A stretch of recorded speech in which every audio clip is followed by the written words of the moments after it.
Hi everyone, this is Yolanda. I created a page on my inside my current course that I'm going to use for this video. So I wanted to start with some key takeaways from Warnock's chapters 6 and 13 that I am including here, mostly for my own benefit. First is Warnock's Guideline 17 about redundancy and how crucial it is to develop information in your online courses in multiple ways. Um, Second is what he has to say about having like a weekly plan um, that is a set of activities or a routine that structures what students do each week. And one of the questions that was a part of that discussion was how can you map your most important work now onto your weekly plan? I think that's actually my question. So, but anyway, he does offer us a sample weekly plan in Appendix B that I found incredibly useful in thinking about my own uh, transition to an online English 100 course. And from chapter 13, Warnock writes, not having a consistent set of deadlines is like asking students to attend an on-site course in which they never know the meeting time until the class before. And of course, here in this chapter, he's talking about deadlines and the pacing of the courses, but I think that this also applies, to the organization, and so the idea of having a weekly plan and how important that is. Um, Also from chapter 13, the need to think of an organizational scheme for your Canvas course. So, a system for naming for both naming files, both the things you post for your students, the course content, and what your students submit. So the guiding question here is how can you optimize the organizational structure of your files, emails, and other components of your course before the course begins? um, and identify then explain your clear filing conventions to students in several ways, including on the assignments themselves or activities assignments and on your syllabus, right? The need guideline 35 where he says create a structure of deadlines and predictable elements for your class so that students become comfortable with the course schedule. And he has some questions towards that. What's the best time to have reading deadlines? And then from Curry, what's the best time for email post deadlines, right? What techniques will you use to keep students informed of what is due each week? And can you create a set of consistent activity dates in the class? So this is at the end of that chapter 13. So these are things that I've started with and have highlighted here, mostly for my own benefit. I want to make sure to carry these with me as I'm designing my own online class. So, so the way that I approached this video and what I'm going to do is show you my unit instructional cycle. Um, so I structure my course, and this is obviously we all do this, right? Structure my courses in chunks for each of the major writing projects, right? Um, so this particular instructional cycle that I use in English 100 was developed by Katie Hearn, Dr. Hearn at Shabbat Community College for the California Acceleration Project. So this was, we spent a good amount of time in the last year and a half thinking about acceleration and what an accelerated English 100 course might look like, right? And so I have like a graph here that I want to share with you that kind of goes through the instructional cycle, right? So what I've done here is there's three columns, right? There's the activity, there's the column on what I'm doing in an English 100 accelerated course now, and then online English 100. So what would this look like if it was online, right? And of course, this is for, should have mentioned that this is for an integrated reading and writing culturally responsive course, which is how I teach English 100, right? So there's a lot there. That's an integrated reading and writing course. It's also a culturally responsive course, and it's an accelerated English 100 course, right? After I did this graph, I realized that I should have perhaps added a column here between the face-to-face and online column that would be like a culturally responsive column. But anyway, we don't have time for that now. So I'm just going to go over the activities, right? So the instructional cycle is pre-reading activities, the things that you do to activate schema or students as funds of knowledge, prior knowledge, right? So I've listed kinds of things we're likely to do in English 100, and then how we would transition that, migrate that to an online English 100. And I'll go through them in a minute. I just want to go through the cycle first. Then there's post reading activities. So in class group activities for students to process, clarify, and engage with the ideas or rhetorical strategies from the text. This include group discussions, presentations, etc. I should say it's important to point out that um, the wording here is from Dr. Hearn's instructional cycle handout, and I've adapted it some. So it's mostly hers with some adaptations I've made. So there's pre-reading activities, post-reading activities, at home reading activities where students complete guided practices to increase their awareness of the strategies for approaching academic reading, um, reasoning and writing. Um, and then there's accountability, right? Students move from informal and oral discussions to explaining key ideas in their own writing. So, um,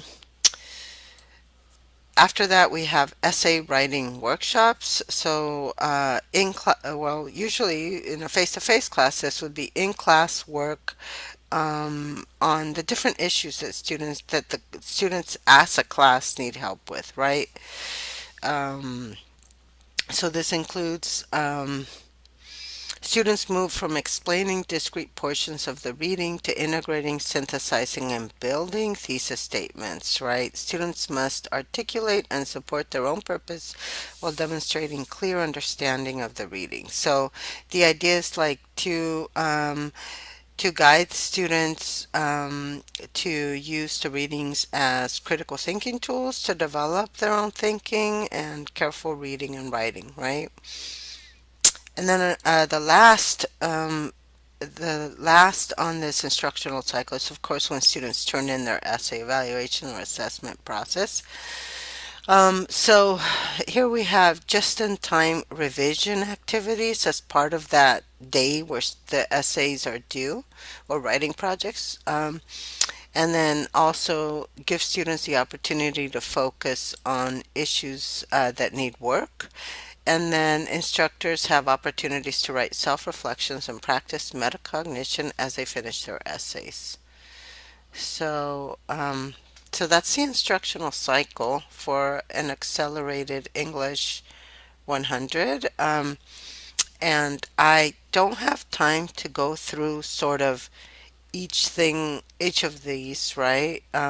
Because it's supposed to be 5 minutes, and I'm already at 5 minutes. So I'm just going to go over a couple of examples, right? So for pre-reading in my face-to-face English 100, we might do an in-class writing activity where I asked you, well, where I introduce the key concept funds of knowledge in using a handout, and then encourage students or assign students to do an in-class writing activity where they would sort of write about what they know, their funds of knowledge, to prepare them for the reading, and then they share that with the person next to them. That's a really quick sort of scheme activation activity, right? So online, this could be transitioned or could be transitioned online as an online discussion thread. Each reading could, in fact, begin with this type of activity where students submit a paragraph post and then respond to maybe one other post, right? Another pre-reading activity that I often use is sort of, I try to find a YouTube video or some other video of the author. For example, if we're reading Freire, I would find a video of Freire talking about his ideas, the ideas that we're going to be working with, and that is helpful to students. So I could easily see how we could do that, like a TED Talk, like Crenshaw, Kimberly Crenshaw has a great TED Talk on intersectionality that's kind of follows the structure of the essay we were reading, and so that kind of thing worked well to prepare students, right?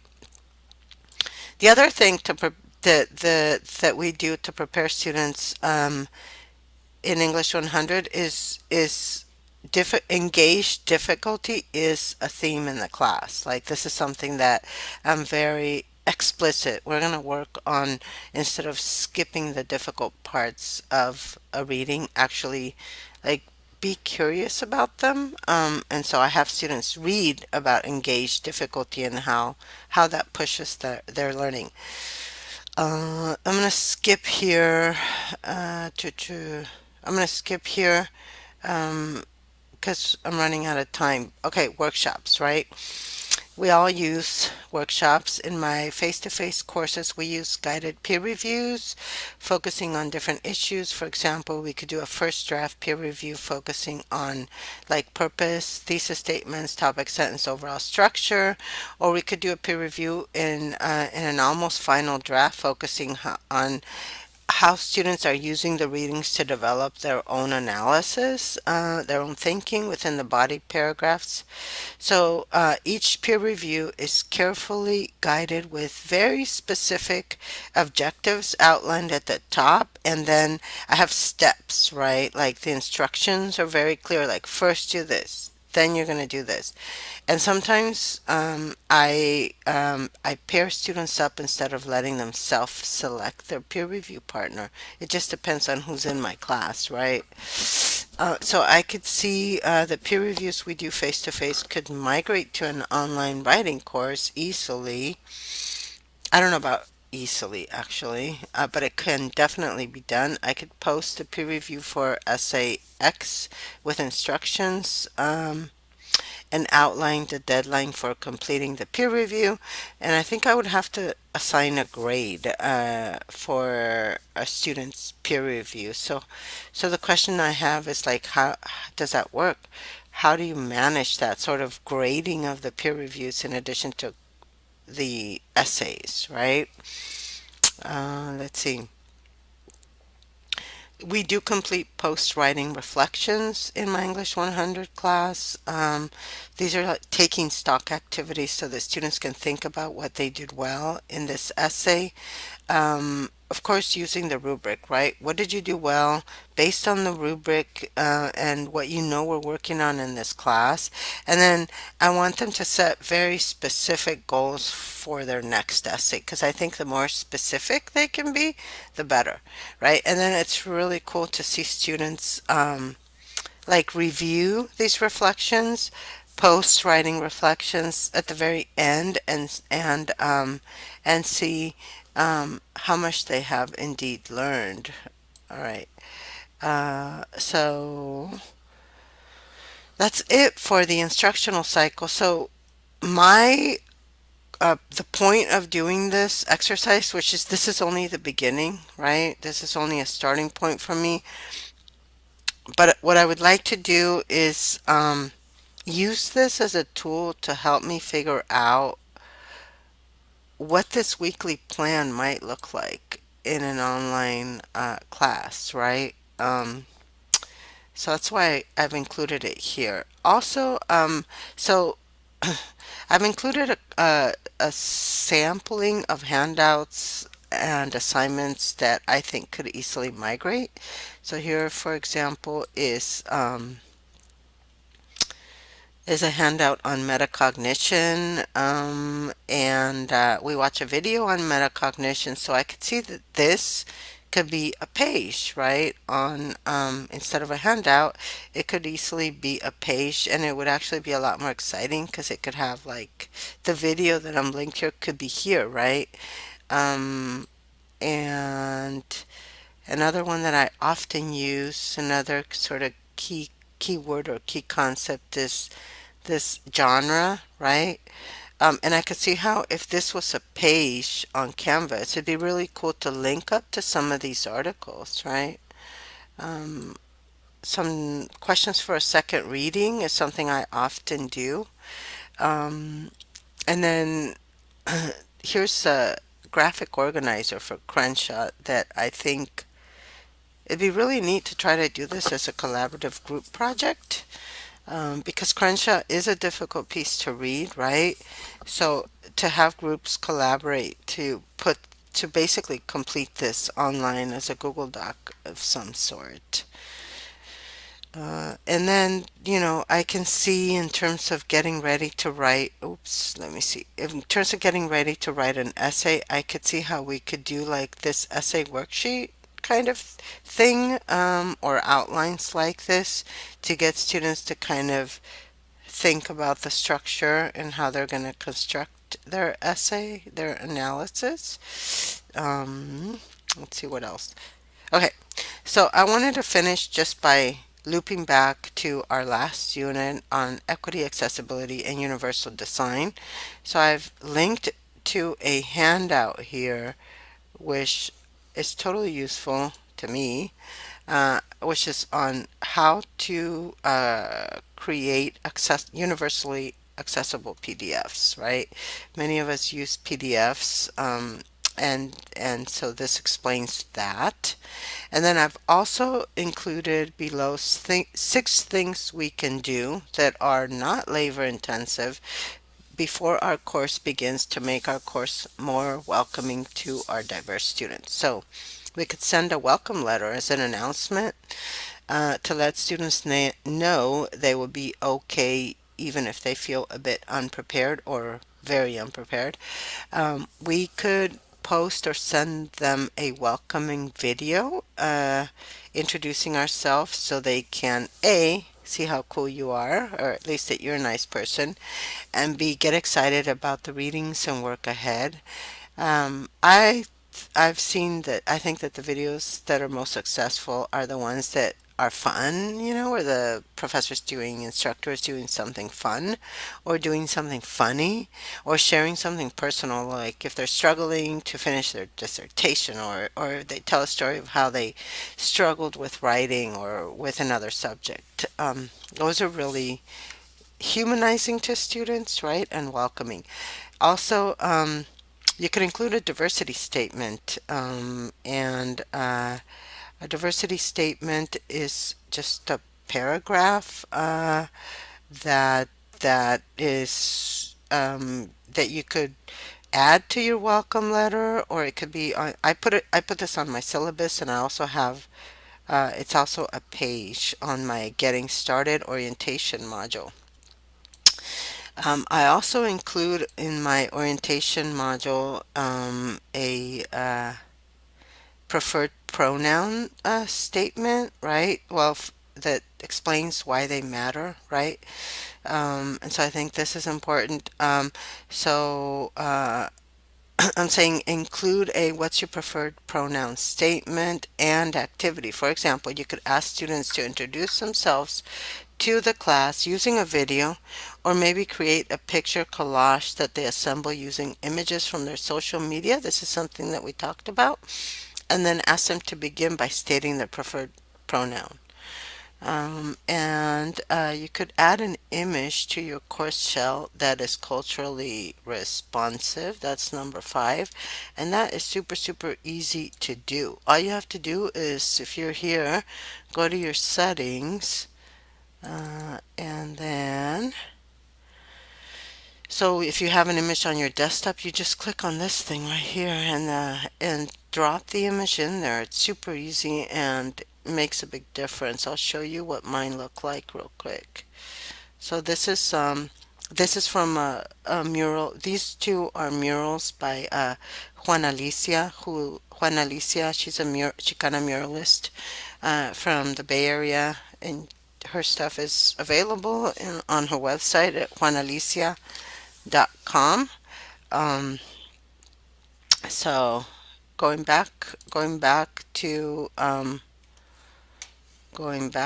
where we were. Sorry, this is going to take me like a second. Here we go. Finally, and I think this is increasingly important, right? Select number six is select books that are available for free either as ebooks through our MiraCosta library, right? Make sure that, like, sometimes an ebooks are can only be used by one person at a time, or they have time restrictions, or you can only use a part of the book. But there's librarians here who are really helpful in helping you find ebooks that would work for your course, and also like negotiating to see if they can get more unlimited access and things like that. So, also, you could find books that are open license through like Open Educational Resource, and I've linked to the website here and other open license free educational sites. That's all I have to say. Thank you so much. Darn it, this is definitely not 7 minutes. So I hope that you stopped watching after the first 5 minutes. And I am looking forward to viewing the rest of your videos and our discussion coming up soon.